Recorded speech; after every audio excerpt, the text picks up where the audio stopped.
Shweta ma'am and I am here with you with the basic knowledge of English. Basically मैं अपने videos beginners के लिए बनाती हूँ, उनके लिए बनाती हूँ जो स्टूडेंट्स स्टार्ट करना चाहते हैं, इंग्लिश में ग्रो करना चाहते हैं और सचमुच सीखना चाहते हैं। इसीलिए मैंने अपना जो स्टार्ट किया है कॉन्सेप्ट वो बेसिक ग्रामर का है। मैंने बिल्कुल बेस लेके चला है, ठीक है, और कोशिश की है मेरा कॉन्सेप्ट इतना क्लियर और इतना इजी हो जो आपकी समझ में आ जाए और आप उससे सीख लें, आपको फिर दोबारा उसे पढ़ने की या देखने की ज़रूरत ना पड़े। तो अगर मेरे वीडियोस वाकई में आपके लिए यूज़फुल हो रहे हैं तो उन्हें लाइक करिए, अपने फ्रेंड्स के साथ शेयर करिए और सब्सक्राइब करके उसका बेल आइकन प्रेस करिए ताकि मेरे वीडियोस की पहली नोटिफिकेशन आप तक पहुंचे। तो चलिए आज की बात करते हैं। हम सब इंग्लिश बोलना चाहते हैं, we want to speak English fluently, right? Because we want to ourselves something different, something special. That's why we all want to speak in English. लेकिन कहीं प्रॉब्लम हो जाती है, कहीं हम रुक जाते हैं, कहीं कुछ दिक्कतें आ जाती हैं, कुछ इश्यूज हो जाते हैं कि हम नहीं बोल पाते और फाइनली हम गिव अप कर देते हैं, भाई नहीं होगा हमसे, ये मेरे बस की बात नहीं है। तो मैं आपको एक बात बता दूं, कभी ये ना कहिए आपसे नहीं होगा, सब कुछ होगा, क्योंकि because everything is possible in this world. इस बात को हमेशा याद रखिए, एक बार आप ठान लीजिए सब कुछ होगा। आपने सुनी है ना कहावत, where is the will there is the way. जब हम चाह लेते हैं तो रास्ते अपने आप बनने लगते हैं। तो चलिए आज के वीडियो में हम उन्हीं प्रॉब्लम्स को डिस्कस करेंगे, उनके सॉल्यूशन को सॉर्ट आउट करेंगे और कोशिश करूंगी कि आपको मेरे वीडियो से सीखने को मिले और आपके लिए मेरा ये वीडियो हेल्पफुल हो। तो चलिए आज का वीडियो स्टार्ट करते हैं।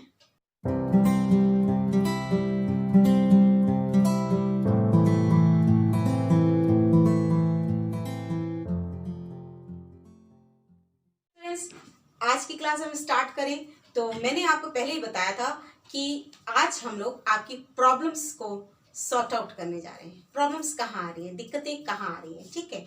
एक बात तो मान के चलिए कि अगर कुछ करने निकले हैं, कोई मुकाम पाने निकले हैं, कोई एम को टारगेट कर रहे हैं तो दिक्कतें आएंगी, लेकिन उसका सल्यूशन भी उनके साथ होता है। तो हिम्मत मत हारिए, ठीक है, क्योंकि कोई भी चीज़ इम्पॉसिबल नहीं होती। आप उसकी स्पेलिंग अगर चेक करें तो वो अपने आप में पॉसिबल होती है, लिखा होता है I am possible, am I right.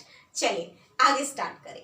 तो बेसिकली क्या होता है कि हम जिस सराउंडिंग में रहते हैं वही सराउंडिंग की भाषा, उसका शब्द हमारे मन में या हमारे मस्तिष्क में, हमारे माइंड में स्टोर होने लगते हैं। जिस भाषा को हम ज़्यादा सुनते हैं वही भाषा में आने लगती है। ये बात आपने नोटिस की होगी कि चाहे वो आप मराठी भी हो सकते हैं, गुजराती, बंगाली, पंजाबी, हिंदी, कुछ भी हो सकते हैं, राइट। वो भाषा तो आपको बड़े अच्छे से आती है। उसकी वजह सिंपली यही है क्योंकि हमारा सराउंडिंग हिंदी है या हमारा सराउंडिंग मराठी था, हमारा सराउंडिंग पंजाबी था। क्लियर है? तो ये एक सोल्यूशन भी है, उसकी प्रॉब्लम भी है, क्योंकि हम इंग्लिश ज़्यादा नहीं सुनते, इसीलिए हम इंग्लिश बोल नहीं पाते। हमें उतनी इजी वे में हिंदी तो आ जाती है बट इंग्लिश नहीं आती। सोल्यूशन क्या है? सुनना, क्योंकि हमने छोटे से हिंदी सुनते चले आ रहे हैं, इसलिए हम यूज्ड टू हो गए हैं। हम बोल लेते हैं, हम उसे समझ लेते हैं, अपनी बात को एक्सप्रेस कर लेते हैं हिंदी में। तो हमें सिर्फ और सिर्फ वही काम करना है, अपनी सराउंडिंग में इंग्लिश रखनी है, यानी इंग्लिश को सुनना है। क्लियर है? आपको न्यूज़ सुननी है, ठीक है। आपको स्पीकर्स, जो हमारे नेटिव स्पीकर यानी भारत के जो वक्ता हैं, उनको सुनना है इंग्लिश में, राइट।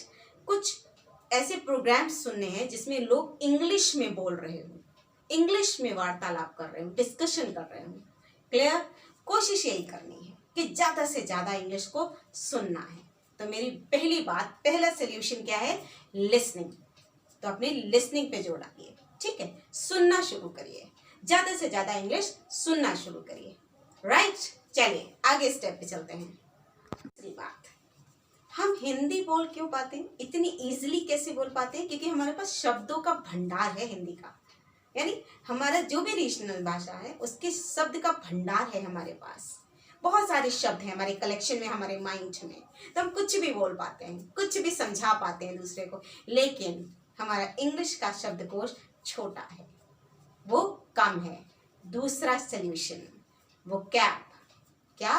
वोकैब यानी वोकेबलरी, यानी शब्दकोश। जिस तरह से हमारा हिंदी का शब्दकोश बड़ा है, वैसे ही हमें इंग्लिश का शब्दकोश बड़ा करना होगा। पर डे के हिसाब से आप 2-2 शब्द ही लीजिए, बहुत ज़्यादा मत लीजिए, 2-2 लीजिए, ठीक है। उन शब्दों को एक कॉपी में नोट करिए, उनका मीनिंग लिखिए, ठीक है, उसको लर्न करिए। तो दूसरा सोल्यूशन क्या है हमारा, वोकैब पढ़िए, वोकैब बनाइए, अपना एक नोट्स बनाइए और उनको डे बाय डे लर्न करिए।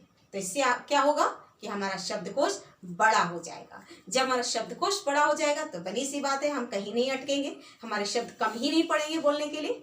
तो आ गई बात समझ में। तो चलिए तीसरे पॉइंट पे चले, आते हैं तीसरे पॉइंट पे कि देखिए बेटा, जब हम इन शब्दों को लिख लें, जहाँ से भी हमने सुना, कहीं से भी देखा या सुना उनको, तो उनको हमने नोट डाउन कर लिया, राइट, वोकैब्स लिख लिए। अब उन वोकैब्स का फायदा तब है जब उन्हें रिपीट करें, हम उन्हें बार बार दोहराएं, तो ही हमें आसानी होगी, वो हमारे लिए इजी हो जाएगा। अब क्यों इजी हो जाएगा, देखिए हिंदी हम बोलते हैं, हम कभी नहीं अटकते, राइट, क्यों, क्योंकि हमारी जो टंग है वो ट्विस्टेड है, इसमें आदि है, हिंदी बोलने की आदि है, हमें वापस से अपनी टंग को इंग्लिश बोलने का आदि बनाना है, इसीलिए बार बार दोहराना है, बार बार उन शब्दों को बोलना है। ये बार बार बोलने का फायदा कैसे है, तो मैं आपको याद दिला दूं कि जब हम छोटे थे तो एक पोयम हमें पढ़ाई जाती थी, ट्विंकल ट्विंकल लिटिल स्टार, याद आया। तो जैसे ही मैंने ये नाम लिया, बहुत से लोगों के माइंड में स्टक कर गई होगी ये पोयम। अगर मैं आपसे पूछूं कि आप में से कितने लोगों को अभी भी वो याद है, तो बहुत से लोगों को मेरे ख्याल से याद होगी। वजह क्या है, क्योंकि उस टाइम हम उस पोयम को बार बार रिपीट करते थे, बार बार दोहराते थे। सिर्फ वो वजह है कि हमने इतना उसे दोहराया कि आज हम बिना रुके, बिना दिमाग लगाए उसको आसानी से बोल जाते हैं। तो मेरी बात क्लियर हो रही है, तीसरा पॉइंट क्लियर हो रहा है कि हमें रिपीट करना है। तो ये है हमारा तीसरा पॉइंट। आपने देखे, हमने 3 पॉइंट पढ़े, अपनी प्रॉब्लम्स को सॉर्ट आउट करने के लिए 3 प्रॉब्लम्स का सॉल्यूशन ढूंढा। जो पहला था लिसनिंग, सुनिए, दूसरा वोकैब बढ़ाइए, अपना शब्दकोश बढ़ाइए, तीसरा रिपीट करिए, बार बार बोलिए ताकि आप यूज्ड हो जाएं, ठीक है। तो एक बात हमेशा याद रखिए कि ये कभी मत सोचिए कि भैया हमसे नहीं होगा, ये इंग्लिश हमारे बस की बात नहीं है, आपके बस की बात है और ये होगा। एक दिन आप फर्राटेदार इंग्लिश बोल पाएंगे, बशर्ते प्रैक्टिस करते रहिए। आपने सुना ही होगा, practice make a man perfect, right, याद है ना। तो प्रैक्टिस करने से जल्दी आप इंग्लिश में यूज्ड टू हो जाएंगे, आप बोलना सीख जाएंगे, फर्राटेदार इंग्लिश बोल पाएंगे। तो आई होप मेरा ये वीडियो आपको अच्छा लगा होगा, आपने इसे सीखा होगा, और अगर आपने इसे कुछ सीखा है और इसे पसंद किया है तो मेरे वीडियो को लाइक करिए, अपने फ्रेंड्स के साथ शेयर करिए और इसे सब्सक्राइब करके इसका बेल आइकन प्रेस करिए ताकि मेरे वीडियो की पहली अपडेट आप तक पहुंचे। Thank you and